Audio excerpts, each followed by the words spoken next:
Ala.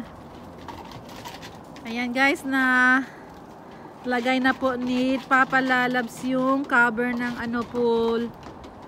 Kasi 'di ba, sobrang lamig na. At saka for the safety ng mga alaga po namin, kailangan po na malagay na po yung covered. Dahil hindi din po maganda pag nag-ice na po dito, kailangan makuberan.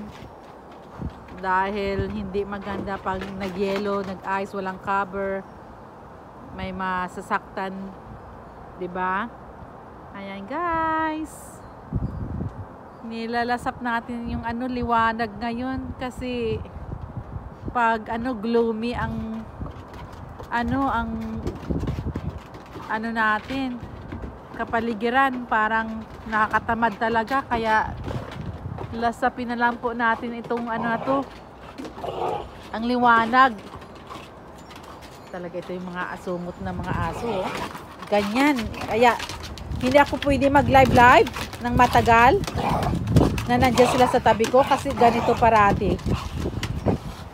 O, 'di ba? Sobrang lupit ng mga aso ko na to, itong dalawang mga damulag na to. Si Blanco at saka si Ruby. Ayan, sige. Kaya hindi ako guys maingay. Hindi ako pwede mag-live sa inyo or tatawag man lang. Dahil maingay, makulit. Gusto nila sila parati. Parang sila pa yung yung actor at bida sa sa video eh.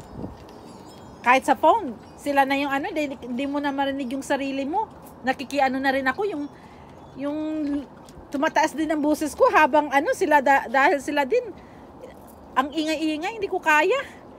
Nabibingi na rin ako. Kaya ang lakas din ng boses ko sa phone o sa messenger. Ay, naku guys. Relate ba? Relate ba sa mga alaga nyo na mga asungot na wala nang ginawa kundi lagi kang bigyan ng sakit ng ulo? Yan, lalo pa si damulag ko na yan. Ang kulit. Ang bait-bait pero makulit. Super kulit. Ayan guys. Nako.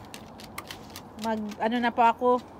Papasok na ako sa loob dahil sobrang lamig. Ilalagay ko na po yung ang mga plants ko. Ang iba kasi lalamig pa lalo mamayang gabi.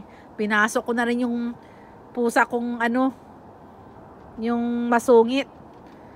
Si Pumpkin, kailang pinasok ko na rin kahit na ayaw niyang pumasok.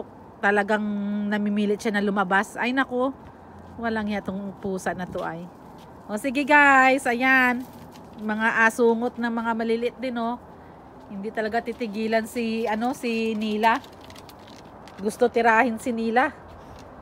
O sige guys, ayan po.